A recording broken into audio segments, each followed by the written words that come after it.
우리가 한 단계 진전하기 위해서는 어느 정도의 양보가 필요할 수도 있습니다. 그래서 박근혜 대통령과 아베 총리가 어제 직접 통화하면서 한 단락을 이뤄냈는데 문제는요. 이후에 뒷말이 끊이지 않고 있다는 겁니다. 자, 위안부 할머니들 46분 아직 생존해 계시는데요. 오늘 외교부 차관 둘이 각각 그 현장에 갔습니다. 그런데 할머니들 편치 않으신 것 같습니다. 오늘 오후 장면으로 돌아가 보겠습니다.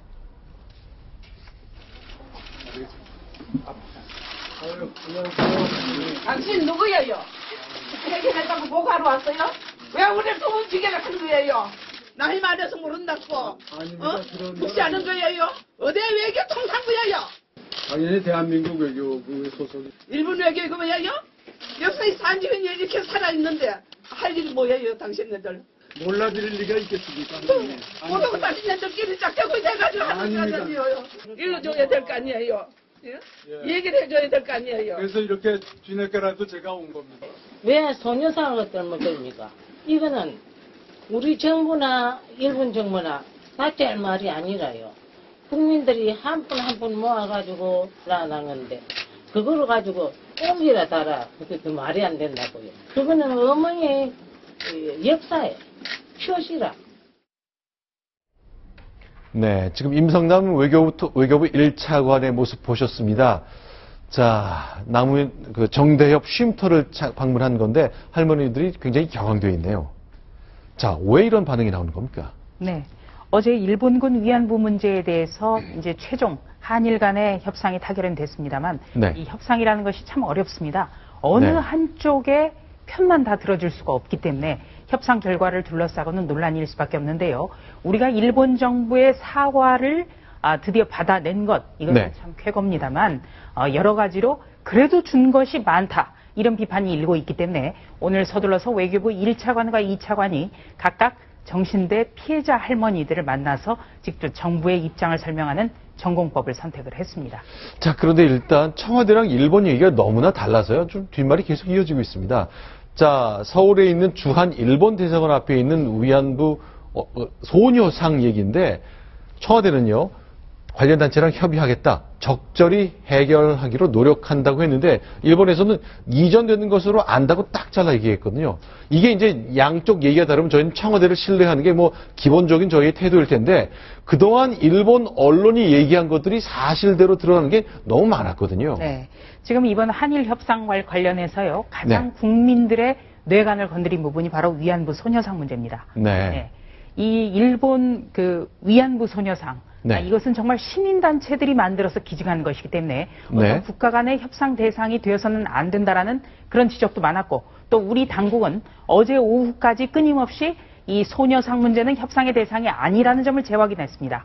그러나 일본 언론에서는 네. 소녀상이 이전되는 것으로 안다라는 보도가 끊임없이 나왔고요. 결국 협상 결과 일본 언론의 보도가 맞았던 것으로 확인이 됐습니다. 참 저희 기자들 같은 경우에요. 네. 이런 경우에 정말 어처구니 없는 거죠. 네. 정말 우리 정부 당국을 믿고 그리고 국민에게 정보를 제공을 했는데 이런 것은 이 협상이 그렇다면 어떤 잘된 것보다는 잘못된 것이 부각될 수 있고요. 우리 정부가 이렇게까지 언론이라든지 국민에게 투명하게 정보 공개를 하지 못하는 것 그리고 네. 우리가 지켜야 될 마지막을 넘겨줬다라는 비판이 일 수 있는 대목이기 때문에 굉장히 안타깝습니다. 이동혁 차장, 그럼 네. 이건 어떻습니까? 이제 또 다른 게 위안부 할머니들이 받았던 정신적 피해 그리고 일본의 만행을 기록한 이런 기록물들을 유네스코의 문화유산으로 등재하는 작업 저희가 시도하고 있는데요. 이것 두고도 일본과 한국 사이의 말이 또 달라서 혼선이 있는 거죠. 예, 맞습니다. 잘 아시는 것처럼 유네스코에서는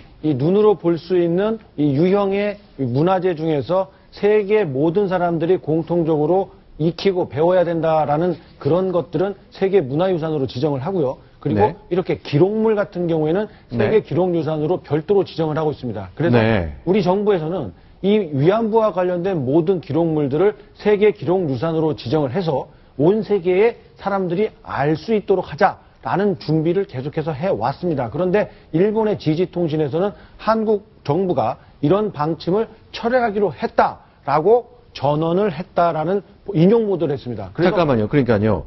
자, 이렇게 유네스코의 문화유산으로 등재한 노력을 이제 정부가 그동안 해왔는데 이번에 이제 한일 간에 이걸 타협하는 거고 협상을 타결시키는 과정에 일본이 불편해할 수 있으니 우리는 그 노력을 중단한다, 보류한다고 했다는 건데 우리 정부 얘기는 전혀 다르다면서요. 한국 정부에서는 외교부 대변인이 공식적으로 그런 사실이 전혀 없다라고 밝혔습니다만 네. 조 차장이 조금 전에 지적한 것처럼 일본 언론의 보도 내용이 시간이 지나면 사실로 하나 둘씩 확인이 되다 보니까 한국 정부의 이런 부인하는 공식 발언이 나왔습니다만 아직까지도 일본의 이런 보도가 맞는 것 아니냐라는 의구심이 가지지 않고 있습니다. 네, 그럼 이제 일단 여당에서는 이제 대통령이 한 결정과 관련해서 이제 높은 평가를 내놨지만 야당에서는 이제 어제는 직접적인 반응을 좀 자제했습니다. 오늘 대단히 매서운 비판을 내놓았습니다. 같이 한번 들어보겠습니다. 어제 한일 간 합의는 한일 굴욕 협정이라고 단정합니다. 아버지 그리고 그의 딸 부녀가 대를 이어서 일본 국가에 2차례나 식민지 지배와 반인도적 가해행위에 대한 면죄부를 주었습니다. 우리 당은 국회에서 관련 상임위를 열어서 국민 앞에 회담의 진실을 밝히겠습니다. 이렇게 좀 질문 드리겠습니다. 면죄부를 줬다. 부녀가 다. 그러니까 1965년 상황을 얘기하는 것 같은데 평가를 좀 내려주십시오. 네. 결론적으로 야당의 원내대표로서 네. 우려는 할 수 있으나 네. 면죄부를 주었다라고 단정하는 것은 저는 섣부르다고 봅니다. 네. 그렇게 되면 그야말로 어제 그 타결을 네. 우리가 일본으로 하여금 아무것도 아닌 효력으로 말하자면 그야말로 면죄부를 주는 네. 그런 평가가 될 수 있기 때문인데요. 네. 이 일본이 특히나 그동안 고노다마, 무라야마다마를 부인해왔던 우경화로 치닫던 아베 정권에서 네. 그 내각 총리 대신이 직접 일본 정부의 책임을 통감한다라고 하는 것을 외상을 통해서 공동 기자회견에서 네. 세계 만방에 공표를 했고 네. 그리고 박 대통령과 통화를 통해서도 네. 사죄와 반성의 깊은 마음을 갖고 있다는 부분을 분명히 적시한 것. 네. 이것은 일본의 법적 책임을 인정한 것이냐, 배상을 인정한 것이냐의 논란은 있을지언정 적어도 단순한 정치적 제스처가 아니라 네. 일본의 책임을 역사와 그리고 세계에 분명히 인정한 것이기 때문에 면죄부를 100% 준 것은 아니다. 다만 그것은 단순히 과거가 아니라 지금까지 현재 진행형이라고 저는 생각됩니다. 네. 만일에 아베 정권이 어제 타결 이후로 아까도 얘기했듯이 양국 간에 합의되지 않은 소녀상 문제라고 하는 것은 일본이 얼마나 성실하게 어제의 타결을 행동으로 옮기는가, 사죄의 마음을 실제로 위안부 할머니들에게 전하고 또 그 이후에 충실한 어떤 이후의 조치들을 해나가는가에 따라서 우리 네. 국민 감정이 풀려나간다면 자연스럽게 이전 문제가 네. 협의될 수 있는 사안인데 네. 이것을 마치 한국이 약조한 것처럼 사실과 다르게 언론을 통해서 플레이한다든지 이 부분은 정부가 단호히 사실이 아니라는 부분을 일본 측에게 분명히 못 받고 그 부분에 대해서 앞으로의 조치를 이행하도록 해나가야 되는 하나의 과정에 있다 이렇게 생각됩니다. 자, 일단 양국 모두 노력해야 될 겁니다. 절대 일본의 장관들, 국회의원들 더 이상 망언해서는 안 됩니다. 그리고 우리도요, 일단 정부가 합의를 했기 때문에 가급적 이 취지를 살리는 노력을 해야 될 것 같습니다. 양쪽 다 모두 어려운 숙제입니다. 과연 어느 쪽이 더 신의 성실의 원칙을 지키는지, 그리고 기준을 잃게 되는지 좀 봐야 되겠습니다. 자, 이번엔 10번째 소식 준비하겠습니다. 순위 확인합니다.